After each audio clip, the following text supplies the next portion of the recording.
கர்த்தருக்கே மகிமை உண்டாவதாக. எங்களோடு இணைந்து ஊழியம் செய்து கொண்டிருக்கிற பிள்ளைகளுக்காக, அப்புறம் டிவி சேனல்ஸ் ஒவ்வொருவருக்காக, டிரான்ஸ்லேட்டர் டீமுக்காக நீங்கள் ஒவ்வொருவரும் ஜெபிக்கும்படி அன்போடு கேட்டுக்கொள்ளுகிறேன். குறிப்பாக உங்கள் ஒவ்வொருவருக்காக நான் ஆண்டவரை துதிக்கிறேன். நீங்கள் இல்லைன்னா நாங்கள் யாருக்கு இந்த ஊழியத்தை செய்ய முடியும் இல்லையா? கர்த்தர் நல்லவர். ஒவ்வொருவரோடும் கூட இந்த 5:30 பிரேயர் மூலமாக, இரவு ஜெபத்தின் மூலமாக, அதிகாலை தோறும் அனுதினமும் ஆவியானவர் மூலமாக, இன்னும் 10K பிரேயர் வாரியர்ஸ்க்கு அனுப்பப்படுகிற செய்திகள், அந்த ஜெபக்குறிப்புக்காக நீங்கள் ஜெபிக்கிறது மூலமாக, ஜூம் பிரேயர் மூலமாக, மிட்நைட்டில் நம்ம இறைந்து ஜெபிக்கிறதின் மூலமாக கர்த்தர் நம்முடைய வாழ்க்கையிலையும் அற்புதங்களை செய்கிறார். தேசத்திலும் பெரிய பெரிய காரியங்களை செய்து கொண்டிருக்கிறார். அதற்காக கர்த்தருக்கு ஸ்தோத்திரம். கர்த்தர் நல்லவர்.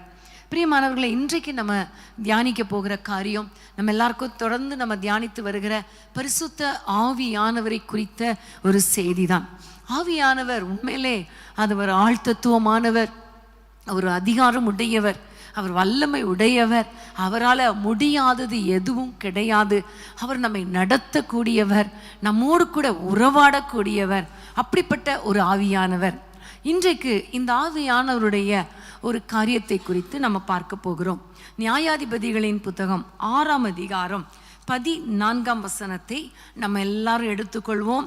நம்ம வாசிக்க கேட்க போகிறோம். நியாயாதிபதிகள் 6ஆம் அதிகாரம் 14ஆம் வசனம். அப்பொழுது கர்த்தர் அவனை நோக்கி பார்த்து, உனக்கு இருக்கிற இந்த பலத்தோட போ, நீ இஸ்ரவேலை மீதியானின் கைக்கு நீங்களாக்கி ரட்சிப்பாய், உன்னை அனுப்புகிறவர் நான் அல்லவா என்றார். ஆமென். கர்த்தர் கிதியோனை பார்த்து சொல்லுகிற ஒரு வார்த்தை, உனக்கு இருக்கிற இந்த பலத்தோட போ, உனக்கு இருக்கிற அந்த ஸ்ட்ரென்த், அந்த மைட், அதை வைத்து நீ போ. ஏனென்றால் நீதான் இஸ்ரவேலரை மீதியானியரின் கைக்கு நீங்களாக்கி ரட்சிப்பாய், உன்னை அனுப்புகிறவர் நான் அல்லவா. பிரியமான தேவ பிள்ளைகளே, உனக்கு இருக்கிற பலன், அப்போ நம்ம ஒரு சாதாரண மண்பாண்டம் தான் இல்லையா? நமக்குன்னு ஒரு பலன் கிடையாது. மனிதர்களாய் பிறந்தாலே பலன் இருக்கிற மாதிரி இருக்கும். ஆனால் அந்த பலனை நம்ம நம்பினா அந்த பலன் நம்மை பலவீனப்படுத்தி விடும். நிறைய வியாதிகள், போராட்டங்கள், பிரச்சனைகள், நமக்கு என்ன பலன் இருக்கிறது என்று நினைப்பது போல இருக்கும். ஆனால் ஆண்டவர் சொல்லுகிற பலன் எது தெரியுமா? பரிசுத்த ஆவியானவருடைய பலன். ஆமேன், ஹல்லேலூயா. மாம்சீக பலத்தை குறித்து இதில் சொல்லப்படவில்லை.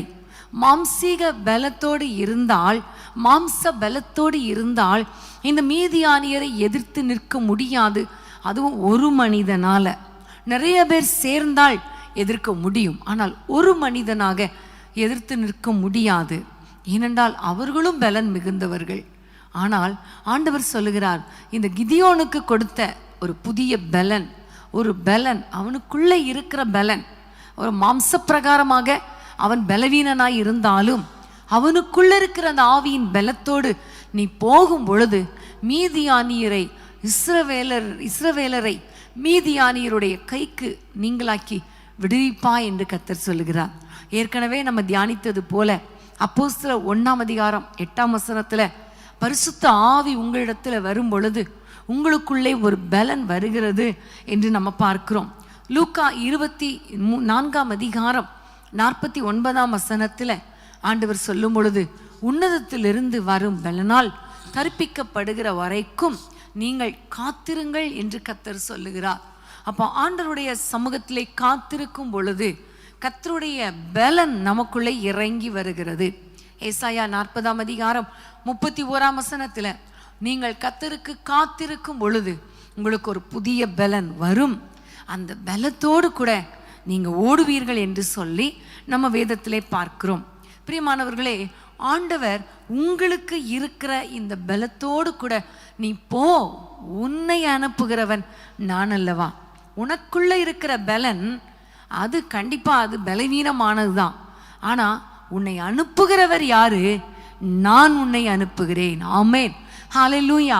இந்த வார்த்தையை வாசித்த உடனே எனக்கு ஆண்டவர் புதிய ஏற்பாட்டில் சிலரை ஆண்டவர் அனுப்பினார் இல்லையா? சீஷர்களை அனுப்பினார். வேதத்தை திறந்து கொள்ளுங்கள். யோவான் எழுதின சுவிசேஷம் கடைசி அதிகாரம் 20ஆம் அதிகாரம் 21, 22 வசனங்கள். யோவான் 20 கடைசி அதிகாரத்துக்கு முந்தின அதிகாரம் 21, 22 வசனங்களை வாசிக்க கேட்போமா? இயேசு மறுபடியும் அவர்களை நோக்கி, உங்களுக்கு சமாதானம் உண்டாவதாக, பிதா என்னை அனுப்பினது போல நானும் உங்களை அனுப்புகிறேன் என்று சொல்லி அவர்கள் மேல் ஊதி பரிசுத்த ஆவியை பெற்றுக்கொள்ளுங்கள். ஆமேன். இங்கே பார்க்கிறோம், ஆண்டவர் சீஷர்கள் பயத்தோடு இருந்த பொழுது அவர்கள் இருந்த இடத்துல கர்த்தர் வந்து அவர்களை நோக்கி உங்களுக்கு சமாதானம் உண்டாவதாக என்று சொல்லிவிட்டு, பிதா என்னை அனுப்பினது போல நானும் உங்களை அனுப்புகிறேன் என்று சொல்லுகிறார். பிதா எப்படி அனுப்பினார் என்றால், பரிசுத்த ஆவியானவரை இயேசுவை, நசரேயனாகிய இயேசுவை பரிசுத்த ஆவியினாலே அபிஷேகம் பண்ணி இருந்தார். அதாவது 10ஆம் அதிகாரம், அப்போஸ்தலர் 10ஆம் அதிகாரம் 38 நசரேயனாகிய இயேசுவை தேவன் பரிசுத்த ஆவியினாலும் வல்லமையினாலும் அபிஷேகம் பண்ணி இருந்தார். பிதா அவரை அனுப்பும் பொழுது, இந்த உலகத்துக்கு அனுப்பும் பொழுதே, அவர் பிறக்கும் பொழுதே பரிசுத்த ஆவியானவரால் உற்பவிக்கப்பட்டார். அது மாத்திரமல்ல, அவர் ஞானஸ்நானம் எடுக்கும் பொழுதே வானம் திறந்து பரிசுத்த ஆவியானவர் புறாவை போல இறங்கினார். அவர் ஊழியத்தை செய்து கொண்டு இருக்கும் பொழுது அவருடைய மேலே அந்த அளவற்ற வல்லமை இருந்தது. அப்போ பிதா அனுப்பும் பொழுது இவர் மேலே ஒரு அபிஷேகத்தை கொடுத்து, நீ உலகத்துக்குள்ளே போ என்று சொல்லி அவர் அனுப்புனது போல இயேசு சொல்லுகிறார் தம்முடைய சீஷர்களை பார்த்து, நீங்களும் போங்க, இந்த உலகத்துக்குள்ளே நீங்க போங்க, நான் உங்களை அனுப்புகிறேன், உங்க மேல ஒரு அபிஷேகத்தை ஊற்றுகிறேன் என்று சொல்லி ஊதி அபிஷேகத்தை பெற்றுக்கொள்ளுங்கள் என்று சொன்னார். மாத்திரமல்ல, இன்னும் இந்த பலன் உங்களுக்கு போதாது, நீங்க காத்திருங்கள் என்று சொல்லி எருசலேமில் காத்திருக்க வைத்து 50வது நாள், அவர் உயிரோடு எழுந்த 50வது நாள், அந்த பென்டிகாஸ்டல் டே அன்னைக்கு மேல் மாடியில் கூடியிருந்த அத்தனை பேர் மேலையும் அந்த பலன், பரிசுத்த ஆவியாகிய பலன் வந்து இறங்கியது. அதன் பிறகு அவர்கள் அனைவரும் சுற்றி திரிந்து ஊழியத்தை செய்தார்கள். பிதா அவர்களை அனுப்பினார், அபிஷேகத்தோடு அனுப்பினார்.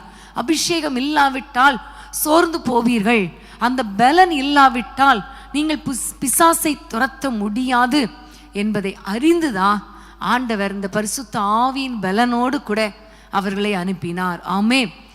நம்ம எல்லாருக்கும் தெரியும், பரிசுத்த ஆவியை பெற்றுக்கொள்வதற்கு முன்பாக சீஷர்கள் எல்லாரிடத்திலும் ஒரு செவிடும் ஊமையுமான ஒரு ஆவி பிடித்த ஒரு மகனை கொண்டு வந்த பொழுது அவர்களால் துரத்தி விட முடியாமல் போயிற்று. காரணம், அவர்களுக்குள்ளே அந்த பலன் இல்லை. தொடர்ந்து பார்த்தோமே ஆனால் பேதுரு மறுதலித்து விட்டான். காரணம், பலன் இல்லை. யூதாஸ் அவன் காட்டி கொடுத்து அதுக்கப்புறமும் நிற்க பலன் இல்லாமல் அவன் அப்படியே மரித்து போனான். எல்லா சீஷர்களும் ஆண்டவரை விட்டு பின்வாங்கி போய்விட்டார்கள், தூரமாய் போய்விட்டார்கள். சிலுவை அண்டை வரும் பொழுது யோவானை தவிர வேறு யாருமே இல்லை. அப்படிப்பட்ட ஒரு சூழ்நிலை. காரணம், அவர்களுக்குள்ளே பலன் இல்லை. பிசாசை துரத்த பலன் இல்லை, சத்ருவுக்கு முன்பாக நிற்பதற்கு பலன் இல்லை, என்ன செய்வதென்றும் தெரியல.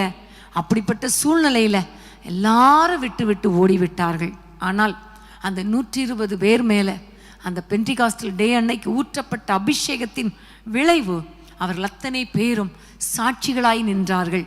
நசரேயனாகிய இயேசுவை நீங்கள் கொலை செய்தீர்கள், நீங்கள் கொலை செய்தீர்கள் என்று தைரியமாய் சொல்லக்கூடிய அளவுக்கு பேதுருவுக்கும் 11 ஒரு பெரிய பலன் இறந்தது, ஒரு தைரியம் வந்தது. அதோடு கூட அவர்களை கர்த்தர் அனுப்பினதினால, அந்த பலத்தோடு அனுப்பினதினால சிதறி போய் எல்லா இடமும் அவர்கள் சுவிசேஷத்தை பிரசங்கித்தார்கள். சமாரியா பட்டணத்தில் ஒரு பெரிய ரட்சிப்பு, யூதேயாவில், யூதா பட்டணங்களில், எருசலேமில், பூமியின் கடைசி பரியந்தமும் ஒரு பெரிய ஒரு ஊழியத்தினால ஒரு பெரிய அறுவடையை, ஒரு ஆத்தும ரட்சிப்பை, அற்புதங்கள், அதிசயங்களை ஜனங்கள் பெற்றுக்கொண்டார்கள். பிசாசுகள் அலறி ஓடியது, வியாதிகள் சுகமானது, அவர்கள் கூடி ஜெபிக்கும் பொழுது இடம் அசைந்தது. ஆமேன். காரணம் என்ன? பரிசுத்த ஆவியானவருடைய பலன். ஆமேன். இதே போலதான் ஏசாயா 6ஆம் அதிகாரத்தில் ஏசாயா பார்த்து, ஆண்டவரே, நான் ரொம்ப மோசமான ஒரு மனிதனா இருக்கிறேனே, அசுத்த உதடுகளுள்ள மனுஷர்கள் மத்தியிலே நான் வாசம் பண்ணுகிறேனே என்று சொன்ன பொழுது ஏசாயா 6ஆம் அதிகாரம் 6-7 வசனங்களை நம்ம வாசிக்கலாமா? ஏசாயா 6-7 வசனங்கள். அப்பொழுது சேராபீன்களில் ஒருவன் பலிபீடத்திலிருந்து தன் கையிலே பிடித்த குறட்டால் ஒரு நெருப்பு தழலை எடுத்து என்னிடத்தில் பறந்து வந்து, அதனால் என் வாயை தொட்டு, இதோ இது உன் உதடுகளை தொட்டதினால் உன் அக்கிரமம் நீங்கி உன் பாவம் நிவர்த்தியானது என்றான். ஆமென், ஹல்லேலூயா. அடுத்த வசனத்தை வாசிப்போம். பின்பு யாரை நான் அனுப்புவேன், யார் நமது காரியமாய் போவான் என்று உரைக்கிற ஆண்டவருடைய சத்தத்தை கேட்டேன்.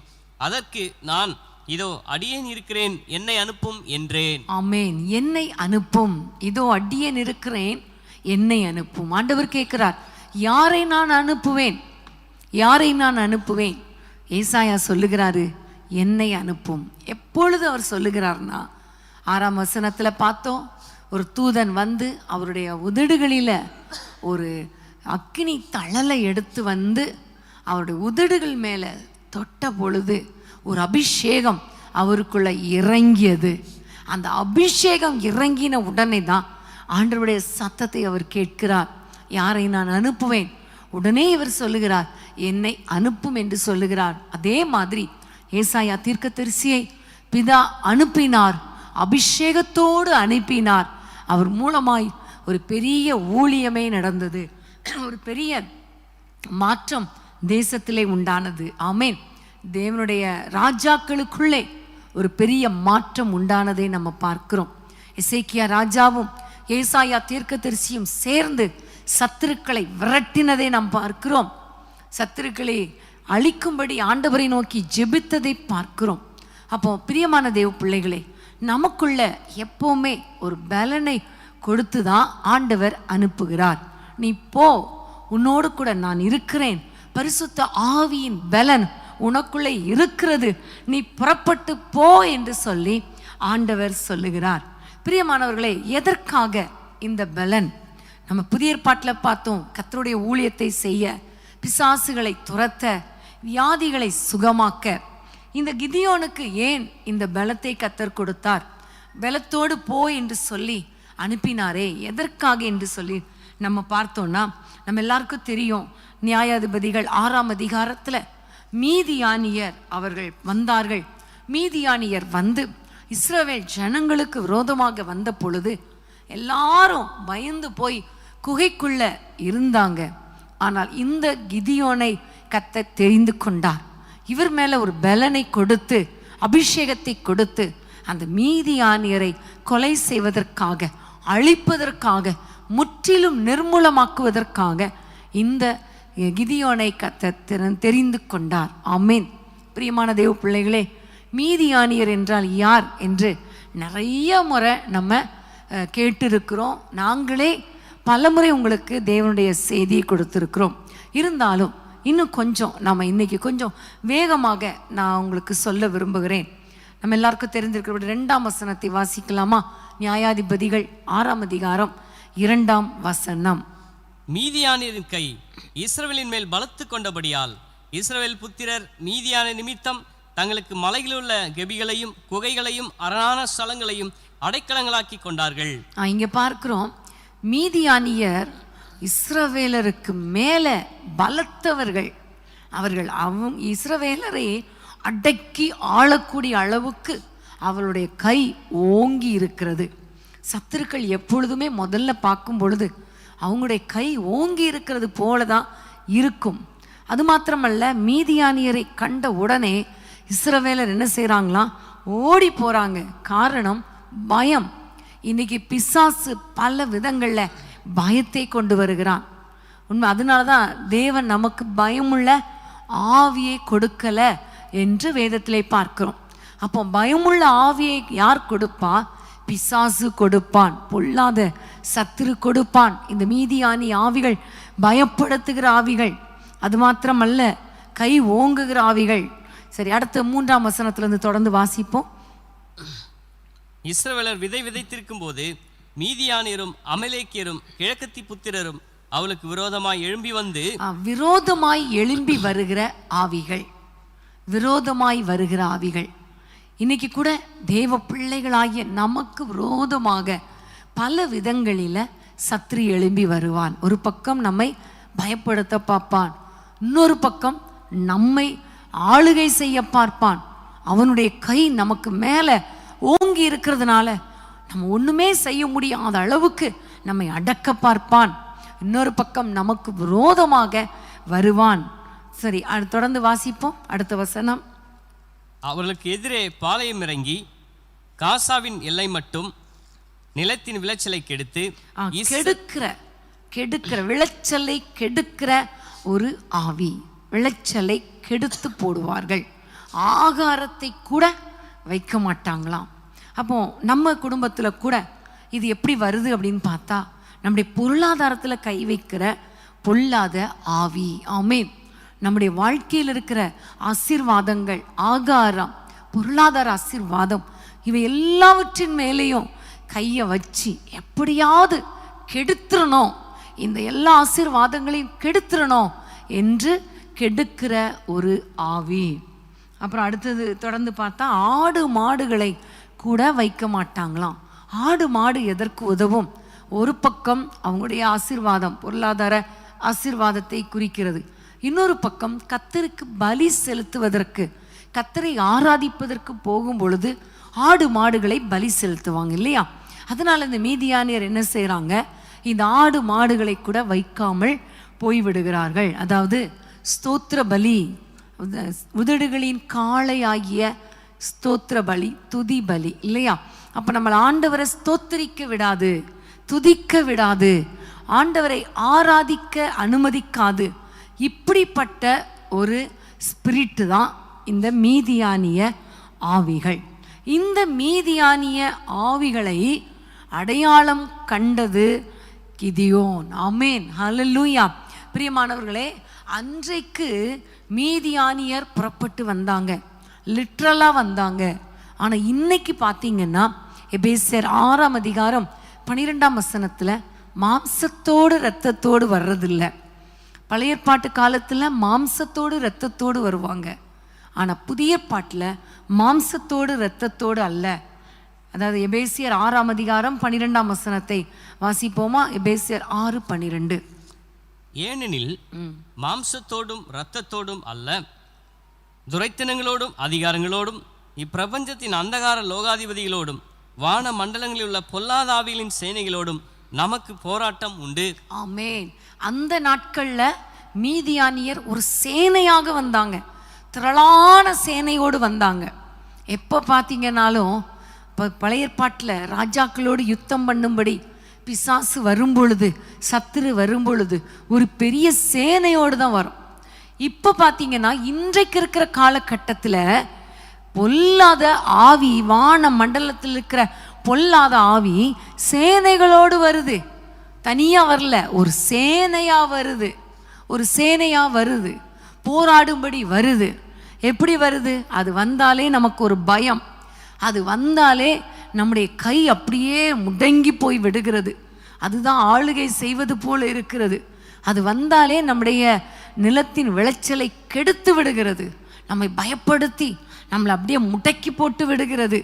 நம்முடைய எல்லா ஆசீர்வாதங்களையும், பொருளாதார ஆசீர்வாதங்களையும், குடும்ப ஆசீர்வாதங்களையும் அது அழிக்கிறதுக்கு ட்ரை பண்ணுது. ஏன்னா திருடன் திருடவும் கொல்லவும் அழிக்கவும் தான் வருவான் இல்லையா? அப்படி அழிக்க வருகிறான். அது மாத்திரமல்ல, நம்முடைய ஆகாரத்தையே திருடி விடுகிறது. ஒரு பக்கம் உணவு, இன்னொரு பக்கம் ஆவிக்குரிய உணவாகிய நம்முடைய ஆசீர்வாதத்தை திருடி விடுகிறது. இன்னொரு பக்கம் ஆண்டவரை ஆராதிக்க விடாதபடிக்கு நம்முடைய ஸ்தோத்திர பலி, துதி பலிகளை எல்லாம் அழித்து விடுகிறது. இப்படிப்பட்ட பொல்லாத ஆவிகள் பல விதங்களில் கிரியை செய்கிறது. இந்த நேரத்தில் கிதியோனை பார்க்கும் பொழுது, அந்த நியாயாதிபதிகளுக்கு நீங்கள் திருப்பிக் கொள்ளுங்கள், 6ஆம் அதிகாரத்துக்கு திருப்பிக் கொள்ளுங்கள். 11ஆம் வசனத்தை வாசிப்போமா? 11ஆம் வசனம். அதற்கு பின்பு கர்த்தருடைய தூதனானவர் வந்து அபியேசிரியனான யோவாசின் ஊராகிய ஒப்ராவில் இருக்கும் ஒரு கர்வாலி மரத்தின் கீழ் உட்கார்ந்தார். அப்பொழுது அவனுடைய குமாரன் கிதியோன் கோதுமையை மீதியானின் கைக்கு தப்புவிக்கிறதற்காக ஆலைக்கு சமீபமாய் அதை போரடித்தான். இப்போ எல்லாருமே இந்த மீதியானியரை கண்ட உடனே அவங்க எல்லாரும் குகைகளுக்குள்ள கெபிகளுக்குள்ளே ஒளித்து கொண்டார்கள் என்று பார்க்கிறோம். ஆனால் இந்த கிதியோன் மாத்திரம், என்னுடைய தகப்பனுடைய கோதுமை விளைந்திருக்கிறது, என்னுடைய தகப்பனுடைய கோதுமை விளைந்து அறுவடைக்கு சமீபமாக இருக்கிறது, ஆனால் இந்த நேரத்தில் மீதியானியர் வர்றாங்க, அந்த மீதியானியருடைய கைக்கு இந்த கோதுமை போக விடமாட்டேன், ஆகவே நான் எல்லாவற்றையும் போரடித்து அதை தப்புவிப்பேன், மீதியானியருடைய கைக்கு தப்புவிப்பேன் என்று சொல்லி நம்ம எல்லாருக்கும் தெரிந்திருக்கிறபடி அந்த கிதியோன் போரடித்தான் என்று பார்க்கிறோம். அப்போ இதில் கிதியோனுக்குள்ளே ஒரு வெளிச்சம் இருந்தது, ஒரு வெளிப்பாடு இருந்தது.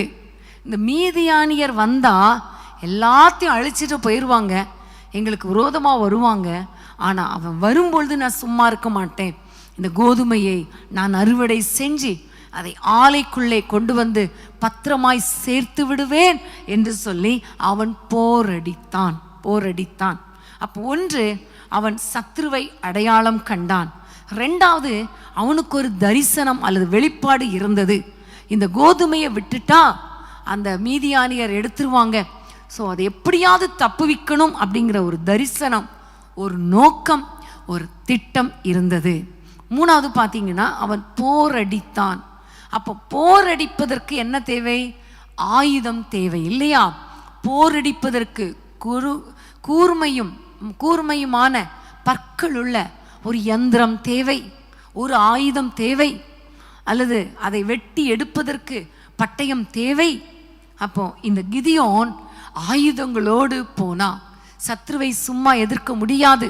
நம்முடைய போரடிக்கணும், சீக்கிரமாக போரடிக்கணும்னா நமக்கு கையில் ஆயுதம் வேண்டும் என்பதையெல்லாம் அறிந்து ஆயுதங்களோடு கூட போரடித்தான்.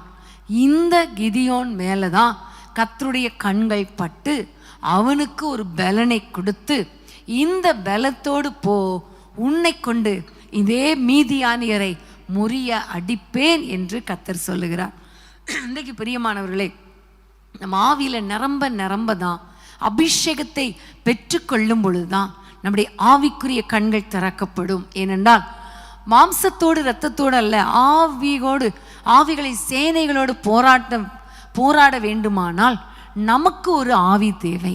அதுதான் கர்த்தருடைய ஆவி, ஆண்டவருடைய ஆவி, பரிசுத்த ஆவி நமக்கு தேவை.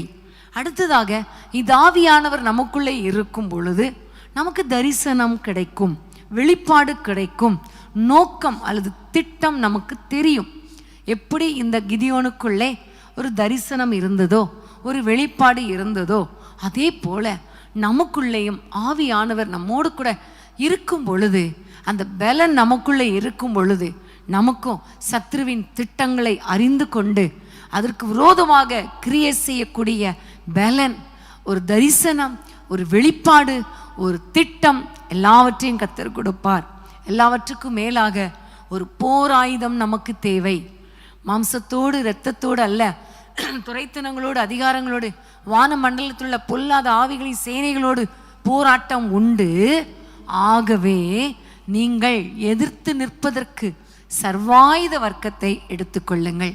இங்கு போரடிப்பதற்கு இவனுக்கு ஒரு ஆயுதம் இருந்தது, போரடிக்கிற ஆயுதம்.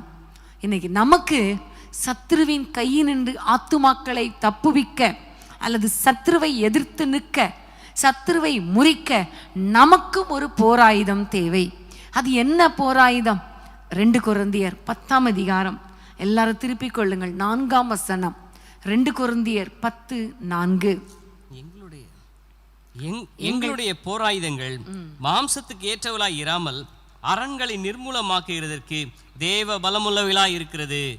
ஆமேன்.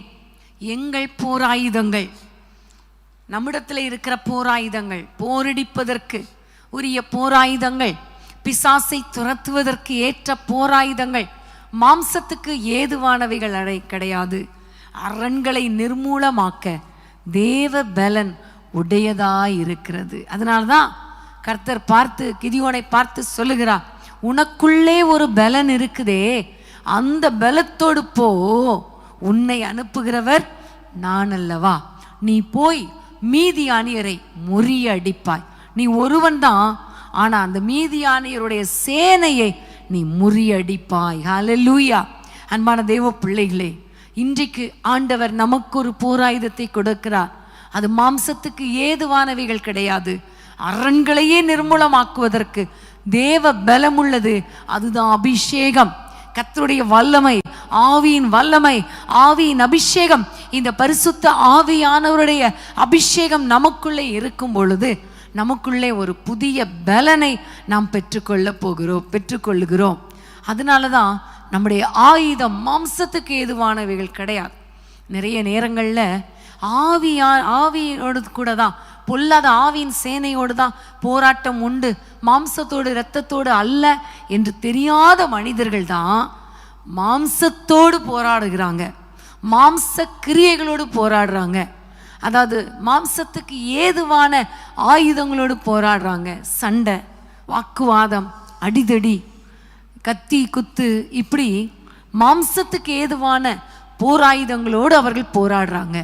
ஆனால் ஆவிக்குரியவர்கள், நம்மெல்லாம் ஆவிக்குரியவங்க இல்லையா? நமக்கு கர்த்தர் சொல்லி கொடுத்திருக்கிறார், மாம்சத்தோடு இரத்தத்தோடு கிடையாது. அதாவது மனுஷனோடு போராட்டம் உண்டு.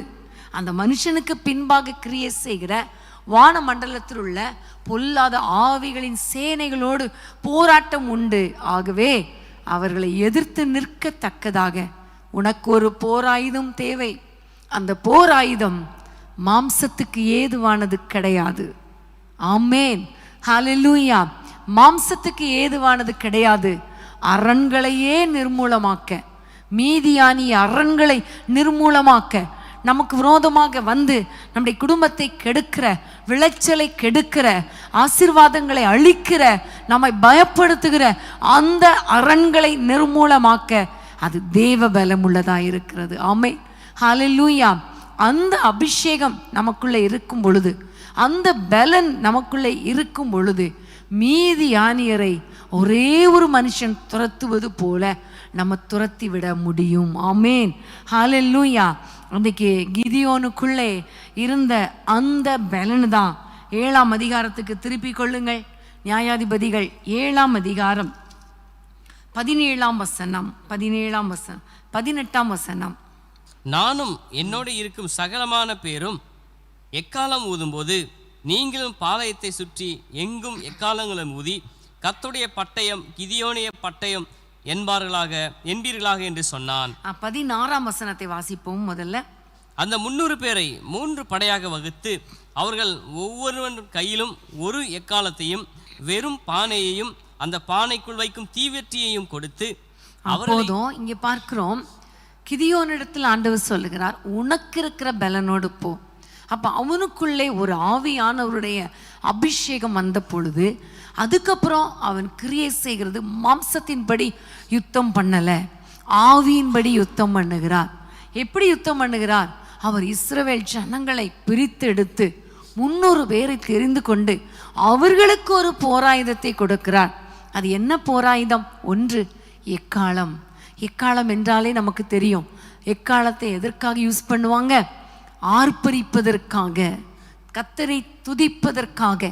எக்காலம் என்றாலே துதி என்று அடையாளம். நம்முடைய போராயுதம், அரண்களை நிர்மூலமாக்குற ஒரு போராயுதம் என்ன தெரியுமா? துதிக்கிற ஒரு ஆயுதம். ஆமென். அநேக நேரங்களில் நம்ம எந்த அளவுக்கு துதிக்கிறோமோ, துதிக்க முடியாத சூழ்நிலையில் அவரை துதிக்கிறோமோ, அப்பொழுது சத்துருக்கள் வெட்டுண்டு ஓடுவார்கள். யோசபாத்துடைய வாழ்க்கையில் நமக்கு தெரியும், சுற்றிலும் சத்துருக்கள் வந்தாங்க. எப்படி இவங்களுக்கு முன்பாக நிற்கிறது எனக்கு தெரியலை, அப்படி தயங்கி போன நேரம், திகைத்த நேரம். ஆனால் பாடி துதி செய்ய தொடங்கின உடனே சத்துருக்கள் ஒருவரோடொருவர் வெட்டுண்டு விழுந்தார்கள். ஆமென், ஹல்லேலூயா. யுத்தத்துக்கு போவதற்கு நியாயாதிபதிகள் 1 அதிகாரத்தில் யோசுவா மரித்த பிறகு இஸ்ரவேல் ஜனங்கள் ஆண்டவரிடத்தில் கேட்குறாங்க, ஆண்டவரே, கானானியரை எதிர்ப்பதற்கு யார் முதலில் எழும்ப வேண்டும்? ஆண்டவர் சொல்லுகிறார், யூதா முதல்ல எழுமணும். யூதா என்றால் கர்த்தரை துதிப்பேன். ஆமென். எந்த அளவுக்கு நீங்கள் கர்த்தரை துதிக்கிறீங்களோ அது ஒரு போராயுதம். சத்ருவின் கிரியைகளை அழிக்கக்கூடிய, அரண்களை நிர்மூலமாக்கக்கூடிய ஒரு போராயுதம், ஒரு தேவ பலன், அது துதி. ஆமென்.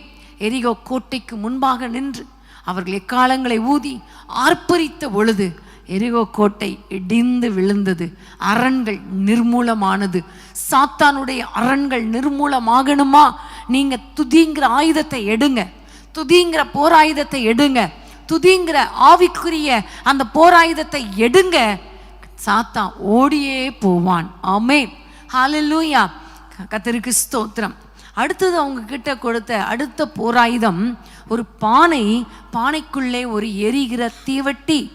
தீவட்டி எரிஞ்சா அது எப்படி இருக்கும்? நல்ல வெளிச்சம் காட்டும் இல்லையா? அது அக்கினி அபிஷேகத்துக்கு அடையாளமாக இருக்கிறது, ஆவியானவருடைய அபிஷேகத்துக்கு அடையாளமாக இருக்கிறது. ஒவ்வொருவர் கையிலையும், ஒரு கையில் எக்காலம், மறு கையில் பானைக்குள்ள தீவட்டி. பானை எதற்கு அடையாளம் தெரியுமா? சுயம், அதாவது நம்முடைய சரீரத்துக்கு அடையாளம். மண்ணினால ஆண்டவர் மனுஷனை உருவாக்கினார் இல்லையா? அதுதான் அந்த மண் பானைக்குரிய அடையாளம். ஒரு பானைக்குள்ளே தீவெட்டியை வைப்பது எதற்கு அடையாளம்? நம்முடைய சரீரத்துக்குள்ளே, நம்முடைய உள்ளான மனுஷனுக்குள்ளே, நமக்குள்ளே ஒரு அபிஷேகத்தை கர்த்தர் கொடுத்திருக்கிறார். 2 கொரிந்தியர் 4ஆம் அதிகாரத்துக்கு நீங்கள் வேதத்தை திருப்பி கொண்டீங்கன்னா, 2 கொரிந்தியர் 4ஆம் அதிகாரம் 7ஆம் 8ஆம் வசனத்தை வாசிக்கலாமா? 2 கொரிந்தியர் 4:7ஆம் வசனம். இந்த மகத்துவமுள்ள வல்லமை எங்களால் உண்டாயிராமல் தேவனால் உண்டாயிருக்கிறது என்று விளங்கும்படி இந்த பொக்கிஷத்தை மண்பாண்டங்களில் பெற்றிருக்கிறோம். ஆமென். இந்த பொக்கிஷம் எது? மகத்துவமுள்ள வல்லமை, பவர். ஆமென், ஹல்லேலூயா. கர்த்தருடைய வல்லமை, அந்த அபிஷேகத்தை மண் பாண்டமாகிய பொக்கிஷ் சரீரங்களிலே பெற்றிருக்கிறோம். ஹல்லேலூயா. அதுதான் அடையாளம். அந்த போர் ஆயுதத்தை தான் கிதியோன் எடுத்து எல்லா மக்களுக்கும் 300 பேருக்கும் கொடுக்கிறத பார்க்குறோம். இந்த ஆயுதத்தை கையில் கொடுத்தாச்சு. இந்த ஆயுதத்தை பயன்படுத்துவதற்கு கூட ஒரு நேரத்தை குறித்து வைத்திருந்தார் இந்த கிதியோன். அது என்ன நேரம் தெரியுமா? நியாயாதிபதிகள் 7ஆம் அதிகாரத்துக்கு திருப்பிக் கொள்ளுங்கள். 19ஆம் வசனம்.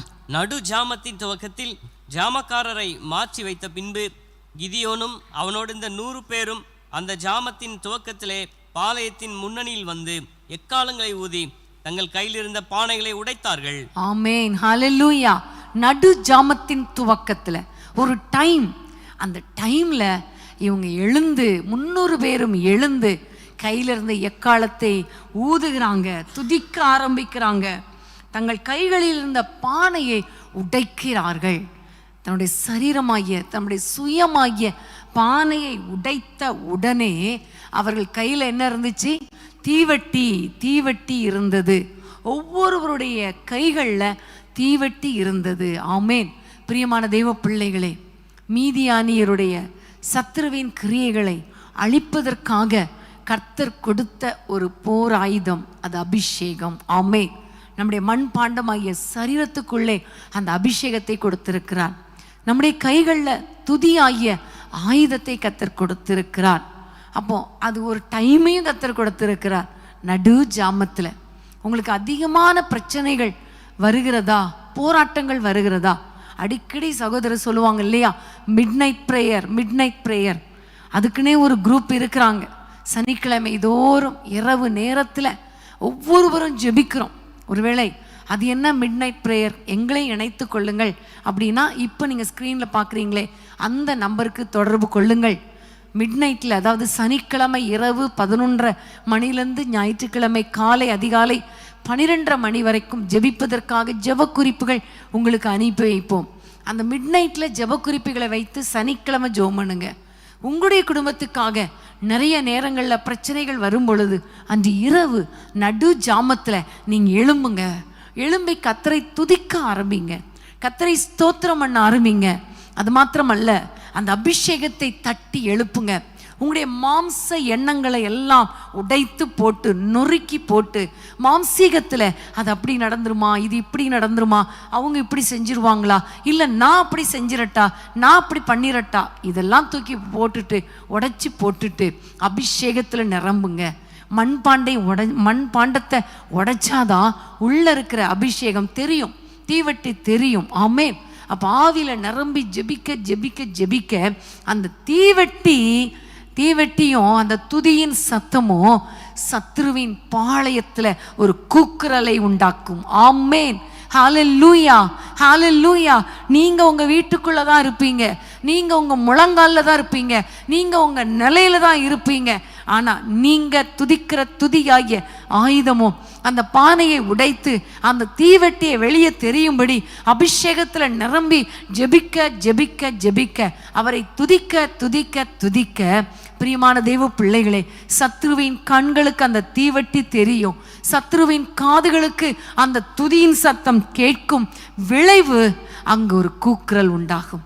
இதுவரைக்கும் உங்க பாளையத்துல கூக்குரல் உண்டாகி இருக்கலாம். இன்றைக்கு நீங்க ஜெபிக்க ஆரம்பிங்க.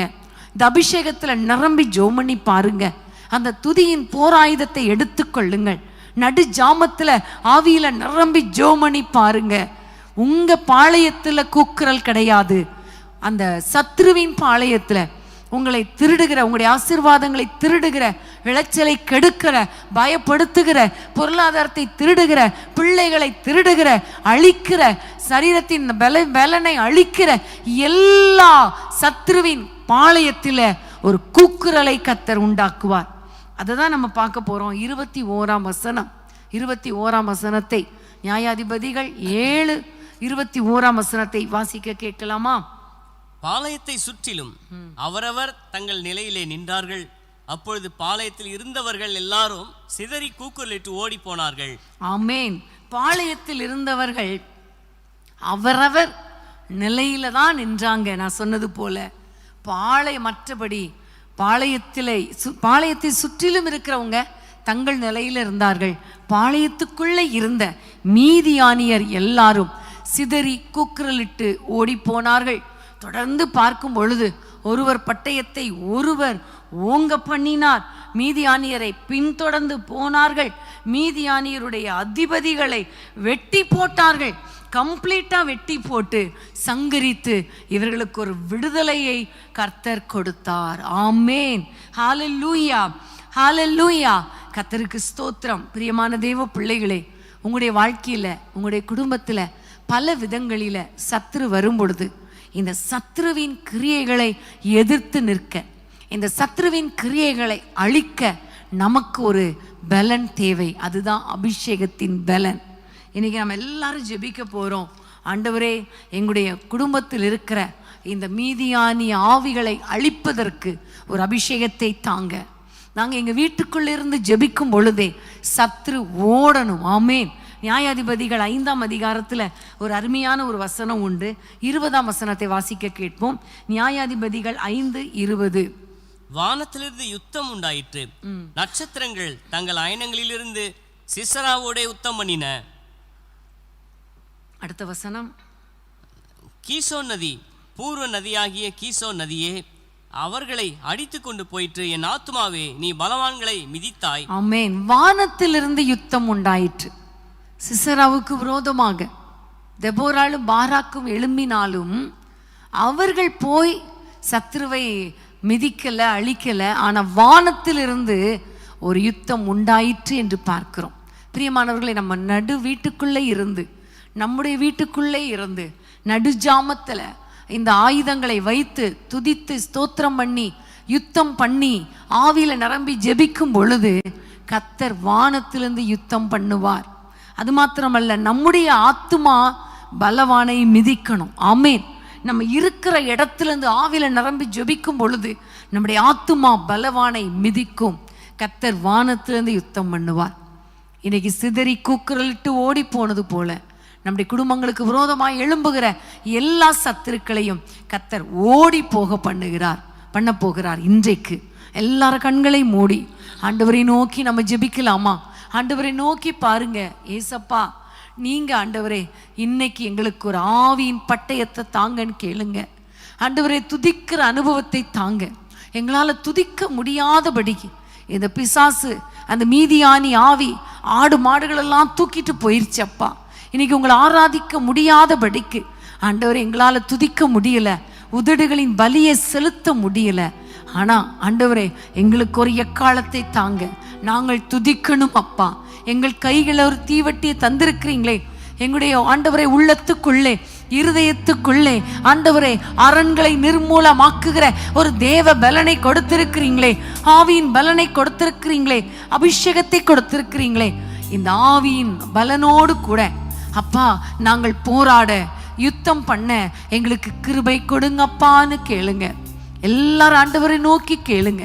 உங்க வீட்டுக்குள்ள இருக்கிற எல்லா போராட்டங்களை கர்த்தர் துரத்துகிற ஒரு நேரம், சத்துரு ஓடுகிற ஒரு நேரம், எல்லா சத்துருக்களும் பாளையத்தில் இருந்து சிதறி கூக்குரலிட்டு ஓடி போனார்கள் என்று சொல்லப்பட்டிருக்கிறதே. அப்படி இன்றைக்கு உங்களுக்கு விரோதமாய் எழும்புகிற சத்துருக்களை கர்த்தர் சிதறடிக்கிற ஒரு நேரத்துக்குள்ள வந்திருக்கிறோம். எல்லாரும் ஆண்டவரை பார்த்து சொல்லுங்க, அந்த அபிஷேகத்துல நிரம்பி ஜெபிக்க எனக்கு கிருபை தாங்க. ஆவியில நிரம்பி ஜெபித்து பல நாட்கள் ஆகி போச்சு ஆண்டவரே.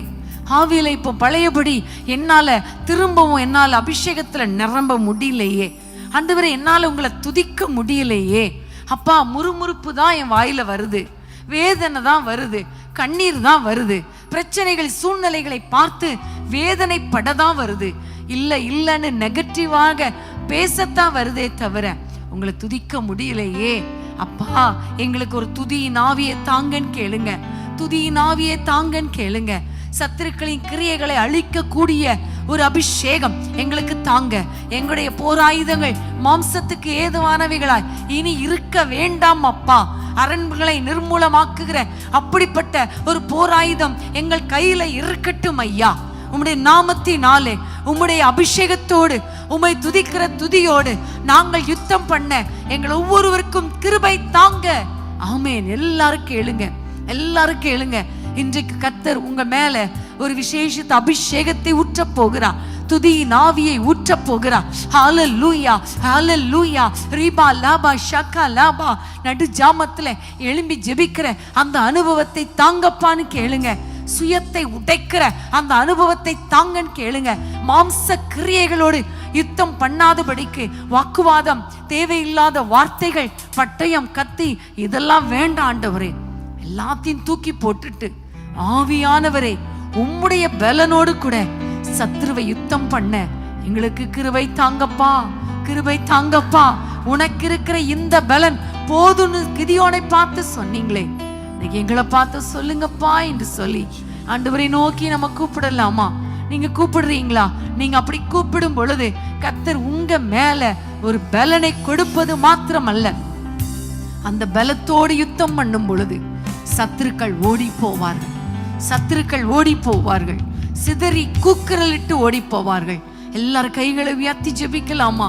ஏசப்பா, நம்முடைய பிள்ளைகள் மேல யார் யார் வேதனையோடு, கஷ்டத்தோடு, பாரங்களோடு, அப்பா இழப்புகளோடு, ஆண்டவரே இந்த மீதியானி ஆவிகளோடு போராடி கொண்டிருக்கிறாங்களோ, ஒழித்து கொண்டிருக்கிறாங்களோ, பயத்தோடு இருக்கிறாங்களோ, இப்பொழுது கர்த்தாவே உம்முடைய பிள்ளைகளுக்காக இறங்குவீராக.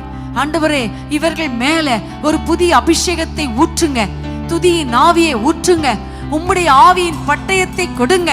ஆண்டவரே எரிகிற தீவெட்டி எரியட்டும் அப்பா. ஓரா பால ஷக்கா லாபா. ஒரு அபிஷேகம், ஒரு வல்லமை நம்முடைய பிள்ளைகளுக்குள்ளே இறங்கட்டும் ஐயா. சத்துருவை துரத்துகிற வல்லமை, நடு இரவுல ஜெபிக்கிற வல்லமை, ஆவியின் கிரியைகளை ஆண்டவரை அடையாளம் காண்கிற ஒரு வல்லமை இப்பொழுது இறங்கட்டும் ஐயா, இப்பொழுது இறங்கட்டும் ஐயா. நம்முடைய பிள்ளைகளை பலப்படுத்துங்க, சத்துருக்களை எதிர்க்கிற கிருபை தாங்க. சத்துருக்கள் சிதறி கூக்குரலிட்டு ஓடட்டும் ஐயா. ஒரு ஜெயக்கொடி உண்டாகட்டும் கர்த்தாவே. ஆண்டவரே அப்பா, ஆண்டவரே இவர்களுக்கு கொடுத்த இந்த பலனோடு இவர்கள் யுத்தம் பண்ணி ஜெயிக்க நம்முடைய பிள்ளைகளுக்கு கிருபை கொடுப்பீராக. எல்லா சத்துருவின் கிரியைகள் சிதறி கூக்குரலிட்டு ஓடுவார்களாக. எல்லா போராட்டங்களும் விலகுவதாக. நம்முடைய பிள்ளைகளை ஆசீர்வதிப்பீராக. இயேசுவின் நாமத்தில் பிதாவே, ஆமென், ஆமென். நமக்கிருக்கும் இந்த பலன் போதுமே, நாதன் இயேசு அனுப்புவதால் போவோமே. பட்டயமோ புயபலமோ தேவையா? பரமதேவ ஆவிலம் இல்லையா? நமக்கிருக்கும் இந்த பலன் போதுமே, நாதன் இயேசு அனுப்புவதால் போவோமே. பட்டயமோ புயபலமோ தேவையா? பரமதேவ ஆவிலம் இல்லையா? ஜீவதேவ சேனைகள் அல்லவா, நாம் எல்லோரும் ஜீவதேவ சேனை அல்லவா. சேனைகளவா, நாம் எல்லோரும் ஜீவதேவ சேனைகளவா. யெகோவா நிசி, யெகோவா நிசி, யெகோவா நிசி, யெகோவா நிசி, யெகோவா நிசி, யெகோவா நிசியை ஏற்றி பாடுவோம். எங்கள் கொடி வெற்றி கொடியே, அல்லேலூயா, எங்கள் கொடி வெற்றி கொடியே.